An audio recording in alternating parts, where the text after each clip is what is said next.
Good evening everyone.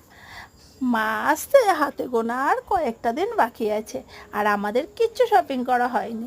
এই বছর পুজোতে কী যে হবে, বোন আর আমি 7-5 ভাবতে ভাবতে ডিসাইড করলাম আজকেই আমরা শপিংয়ে যাব। আর দু বোন বেরিয়ে পড়লাম লেক মলে ঢোকার আগে। বোন বললো চল আগে গড়িয়াহাটটা ঢু মেরে আসি।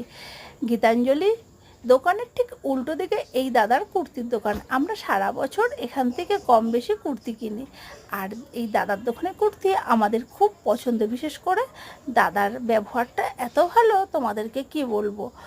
দাদার দোকানের কুর্তিগুলো কেন পছন্দ তোমাদেরকে বলছি। এখানে রিজনেবল প্রাইসের কুর্তি পাওয়া যায়, চয়েসেবল আর সব রকম সাইজের কুর্তি পাওয়া যায়। আর সবচেয়ে মজার কথা হলো, আমি দাদার কাছে দরদাম করতে অভ্যস্ত।